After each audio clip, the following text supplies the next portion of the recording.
And welcome to UAS 109, Crew Resource Management, lecture on risk and safety management, or safety and risk management if you prefer. It was once said that a superior crew member is one who stays out of trouble by using their superior judgment to avoid situations that might require the use of a superior skill. In other words, just because you have developed all the skills we talked about in the last video in workload management, and that you've kept your currency up and your proficiency is at the high level, don't take unnecessary risks that would be reliant on those skills that you built. Being a great crew member, being a great remote pilot in command means that you stay out of trouble in the first place, so you never have to put those skills into practice. You have them there in case of a contingency, you have them there in case of an emergency, but they're not really to be played with or used, if you will. They're to be held on to and used in an emergency, so that you can prevent an incident or an accident from occurring. So in our program, we have an entire course on risk management. And so I'm going to kind of briefly go over this. You know, some of it from part 107, we'll return to that. You know, some of it, if you've taken the safety class, you have a great understanding. You know that at Warren, we like to use the Jaris-Sura model to kind of say, okay, how are we going to figure out our contingency, our emergency? And then we like to use a number of other programs and such to assess risk and move forward with our partners. Let's talk a little bit about risk management. This is a long known phenomena, a long-term studied idea in aviation. There's a tremendous amount of risk. The second you get into an airplane and take off, you're going to have risk. You're in the sky, you're relying on machines. Let's talk a little bit about UAS for a second. You have a flying camera, computerized system, regular firmware upgrades, all kinds of things that can go wrong, both in the user and in the technology. So mitigating these risks and taking them seriously is vital to successful operations, especially over the long term. You're going to experience everything at one time or another when you're dealing with remote piloting. So the basic definition of risk management is it's an assessment of the likelihood of an acceptable outcome to a given decision or judgment. All right. So you're trying to figure out is, okay, here are the risks I can identify. What's now the likelihood of that occurring? And you know this from our advisory circular 107 that we kind of go over the likelihood, the risk scenarios. Is it hazardous? Is it low risk, moderate risk, high risk? You've been through that. You're familiar with those concepts to understand what level of risk might this operation take. So an operation at the college by yourself out there practicing 20 feet off the ground, your AUVSI top maneuvers, that's currently going to be a very low risk. We're in class golf, you're below the trees, you're right there, you know, probably 20, 30 feet from the UAS. You're flying a UAS you've probably flown many times before. So that's going to be a likelihood low risk. Now, another one of our operations where we have to employ a parachute, set that all up, work with third-party providers. We have one vendor for the parachute, one vendor for the drone.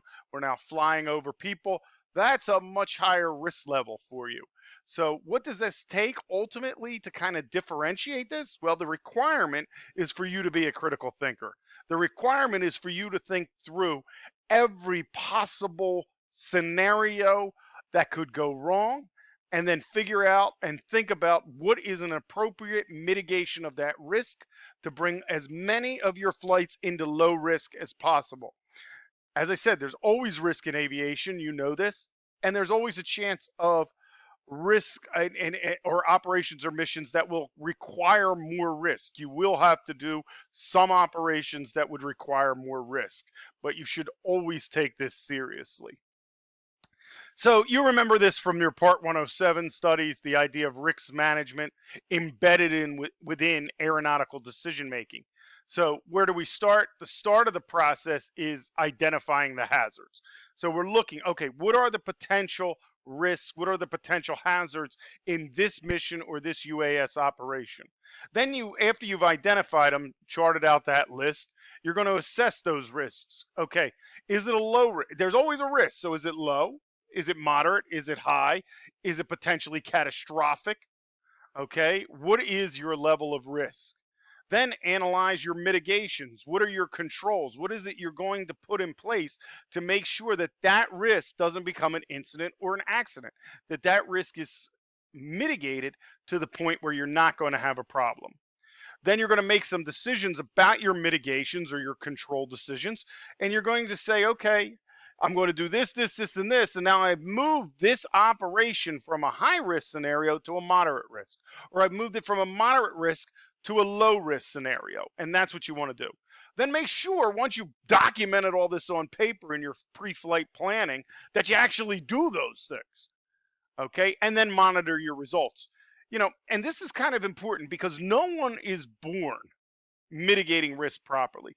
And UAS industry is novel enough or new enough that what we might face in doing it is the fact that we may, in fact, have mitigations we thought were going to be effective, but when we got in the field and we did the operations, and this is why we do practice scenarios and everything else, we monitor the results and we say, that wasn't the best mitigation in this case, and then start identifying that hazard over again and begin the process all over again. You should be constantly mitigating and thinking about risk throughout your entire operation. All right. And your crew should be informed and educated in this as well. And hopefully you follow my advice, and at least anyone on your crew should be a Part 107 certified pilot. That'll make them at least have a minimum amount of currency in operations.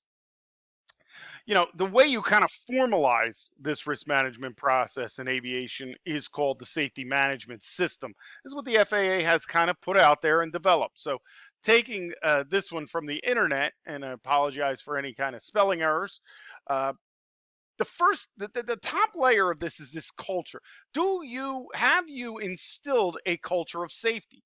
Have you said safety is important to our operations? And have you developed it in a positive and proactive way so that people aren't like, safety? They're like, I want to be safe. I want to be professional. I want people to look at me and look at the operation and say, those people have their blank together. That's what you want. And that starts with the overall culture. If your overall culture is, we just go out there and wing it, you're going to have more problems than if your culture is a methodical safety, and that where you put this methodology is in your safety management system. Once you have this culture, and we're going to talk about this a couple times in this video, then you have to have your policy. Okay, you have to have elements of your policy, and I'm going to add some more for UAS in a bit. Organizational and individual safety responsibilities. So both your company and every crew member should recognize the responsibility towards safety. There's another old cliche that works here, and that is, you're only as strong as your weakest link. Well, you're only as strong in UAS operations as the weakest link, whether it's the software, the hardware, the risk mitigation, or your crew members is what we're talking about here. Your least current, least proficient crew member is your greatest risk. So you want to make sure, at least if they're not as current or proficient as the rest of the team, they at least have embodied this safety culture. You want to make sure you have timely compliance with all your obligations, your legal, federal, state, local, FAA, et cetera, et cetera. What you want to then do is achieve safety. All right, that's your number one goal. So you want to have safety standards and safety procedures. You want to make sure that everyone on your crew is competent in them. What's the benefit of having a safety management system if no one on the crew has ever read it? I mean, I guess you could get an FAA waiver by sharing it, but it's not real until people embody it. So you want to have that competency. You want to train to that. You want to have it really centered around risk management, the processes that the FAA and other years of aviation experience have taught us. So, it's not as if you got to create all this in a vacuum and hope for the best. The tools are out there. The tools are given to you by the college. You'll have examples of ours. Ours are obviously, because we're training students, going to probably be not better, but more comprehensive, cover more areas of safety because we have more risk mitigations to do. Uh, as we're a training organization. But if you're dealing with all professional pilots, you probably can condense some of that, and you can probably rely also on a common understanding among credentialed, current, proficient pilots and crew members. We're taking people from day one green who've never done anything in aviation before and building them to that. So our safety management system has to be a little bit more comprehensive or a little bit more robust than yours might need to be. But your culture can be as robust as ours, and it should be.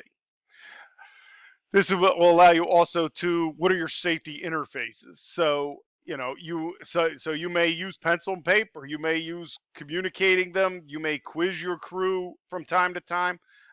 When we're at Warren, you're going to see us use Skyward and do it in a very comprehensive way. Once you've done that, you want to be able to do within your system. You want to make sure you can assure that you're actually doing these things. So this is kind of the monitoring the results. So safety reporting. All right, if there's an accident, did anybody report it? Investigation. Does anybody inside the organization, who's responsible for going out? Oh, there was an accident. You don't go, okay, well, bring pieces back. Somebody has to methodically look at this, and it's probably better if it's a team of people. If it's a team of people that are looking at it, there's more perspective, more ideas, more chance to make things better and to continuously improve. Because that's where you're going here, as you can see. You're going from reporting and investigation to the goal of improvement. So go back up to the top and think about the positive and proactive. Right? That doesn't mean you won't discipline at some point. But what you're trying to do is create this culture where everybody embodies this safety vision. You want to monitor your performance. You've seen this in other industries. If you've ever been in manufacturing, it's been X amount of days since our last accident, or the last time someone was injured, or the last safety violation. That's part of your safety management system. Your performance monitoring. We've gone 3 years without any accident. In the land of UAS, that's probably not going to happen, especially if you started in the early stages. But maybe later in time, as the software improves, as pilot proficiency improves, as currency improves, this will happen. When Part 107 came out in 2016, people ran out just so they could fly. I'm not exactly envisioning what they were thinking, but they were thinking, okay, I'll go out and I'll get this license and then I can fly anywhere I want, I guess, is what they were thinking. So it was a lot about memorizing, or let me figure out the trick questions. And, there's nothing wrong with that. But if you don't back after the license with continuous practice, continuous training, continuous knowledge development, you're really not going to be at a place where you're going to be safe and effective as a pilot. And we saw this. So I'm hoping the pilots of tomorrow were better than the first pilots. If we go back to the earlier videos, I think of the UAS people, some of the early adopters, as those people who were returning to the skies as adventurers with a white scarf and, remote pilot in command. I can do you don't need a crew. I can do everything by myself. Might not be the safest thing in the world. A lot of times you can do these missions without kind of reporting it. You don't have to put in a flight plan, so it's on you. Which brings me back to that question that we always ask since your first class is here, your Part 107 prep, which is who's responsible? Well, in the world of UAS, you're responsible as the remote pilot. Don't forget that. And you're responsible for everything, including, a modified version of aircraft certification. Operational safety surveys and SMS audits. What's the sense in having this if you're not going to bring in a third party to check it out? Now, again, if you're a small drone operator and you've decided to do this as an entrepreneur, then your audit may be bringing in a colleague or someone, a former instructor, and saying, could you just audit what we're doing here and give us your opinion? That might be the level. If you're a complex organization, you may want to bring in a consultant and have them do a thorough audit. Because again, all of this is what's going to help you when something goes wrong. When the FAA or another organization comes to check on what you've done, or in this case, if you've had an accident, the National Transportation Safety Board. And if you go, I don't know, we just wing it, well, that's a lot different response and a lot different kind of thing than we have this entire SMS. Here's our audits. We've been upgrading. Here's what went wrong. Here's what we learned. Here's how we can move forward. There's a level of professionalism again, and that's what we're looking for here. And this should say safety promotion. Once you've done this, communicate them. Okay, communicate your safety. There's no sense writing an operations manual, standard operating procedures, an SMS system, and having crew resource management training and never implementing any of it. So your CRM training should largely be centered around your SMS or your safety management system. So let's talk about this. What does the FAA say? The FAA defines it as the comprehensive and preventative approach to managing safety. So that's what you're doing here.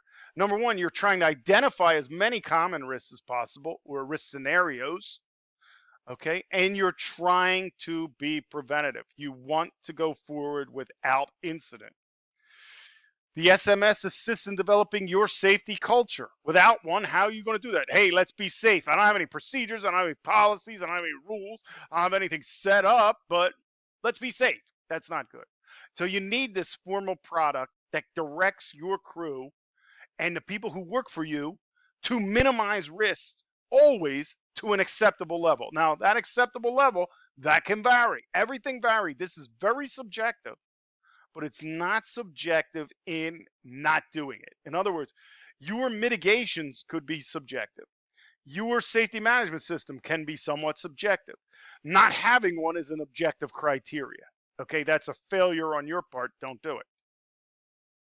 You want to make sure that every stakeholder, whether it's your client, the owner of the business, your boss, you, your crew, feel secure. They feel like there's some control over the risk. Almost want to be a control freak here as much as possible so that you can mitigate these risks better. Provide others with an understanding of your priorities. Think about what it would be like. I'm doing a large construction job. There's a lot of liability. I got 2 drone operators that have put in a proposal. One guy comes in, he's got the fanciest drone I've ever seen, but he just wings it. You come in, you've got cost-effective drones that you know how to use properly, industry certifications, currency, proficiency, documents for your safety, documents on your operational procedures, documents. Trust me when I tell you, if it's my company, I want the person that's going to reduce my liability to the lowest level. And I think that's what you'll find in business and industry as well. Let's talk a little bit. It starts with a safety policy. Your SMS has to start with a policy, right? It starts with the culture, but often the culture is developed later.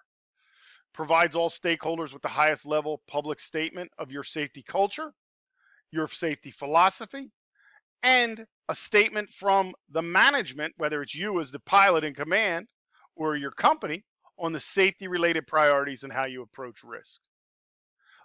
Here, when you're putting your policy together, let's think of some minimum components. Safety objectives of your remote piloting command. What are your objectives? Commitment of your pilots to safety. Clear statement about the use of resources to dedicated to SMS implementation. Define requirements for the RPIC and the crew for reporting safety hazards, so they have to be reported. A definition or definitions of unacceptable behavior and conditions for disciplinary action. See, you may have to take it without a policy, without set standards. You try to fire somebody, they get a lawyer, you might have issues. So this also protects you, it protects your client, it protects everyone around the operation.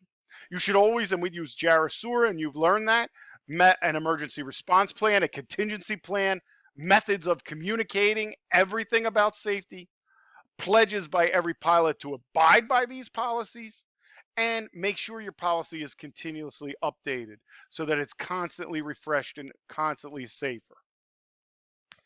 So you might say, I already took the safety course. Why are we going over it again? Because now we're going to talk about CRM and SMS. You want to view CRM, or crew resource management, as your skill set. This is skilling up your pilots. SMS is your process. That's how you ensure safety. CRM is how your crew embodies that safety. Use CRM as your mitigation strategy. It can be one of the mitigating strategies. I have a highly effective crew, works as a team, regularly trained. He has the 3 kids he got from the neighborhood. You understand the difference between the two? One is professional, one is not. When UAS industry started, lots of lack of professionalism. We want to professionalize this industry. CRM training can be a vehicle to address risks and to get feedback about the risk mitigation process. So, nobody's going to mitigate risk if they're not trained in how to do it. So you've gone through this, but maybe some of your crew, they now have a degree. Maybe they just have currency as pilots or crew members. So you have to train them on the safety management the same way you learned. And it becomes all embedded when you think about it collectively. It all is part of your total risk mitigation process.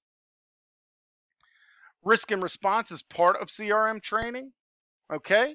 So CRM, or crew resource management, provides you the mechanism to have people help you address, identify, think about, critically mitigate all new risks as they arise. It allows you, using your crew, to update your safety management system. Everything is integrated together here. Okay? So you got your qualifications, your training, your action tracking, your inspection. So that in this case for UAS, that would be your pre-flight planning, your pre-flight work. You're assessing your risk. That's when you're using our risk assessment, likelihood and severity, okay, from the Advisory Circular 107-2, and your incident tracking. You want to use all these elements together. So in the end, your safety management system and your crew resource management and your crew resource management training fit perfectly together. Think of CRM as the skill set to safety mitigation, or risk mitigation for enhanced safety, rather. Think of CRM and SMS as complementary activities in your operations. SMS is about the system. CRM is about the users. Update your crew resource management and its training as you update your SMS.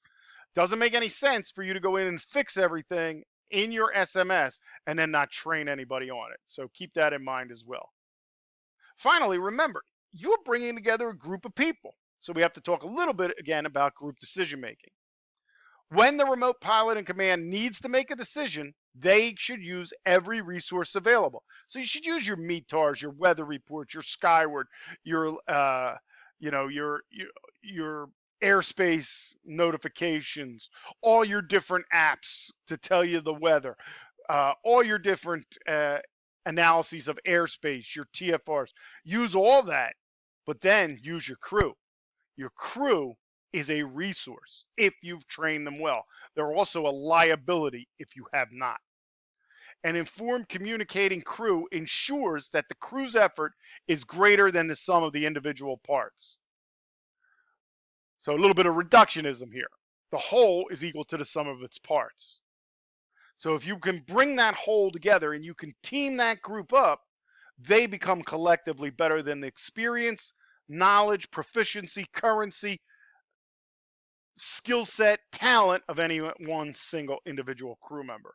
So your crew should be a value add, not a value deterrent. Requires good communication and leadership. In order to have group decision making, the leader has to be able to take the feedback.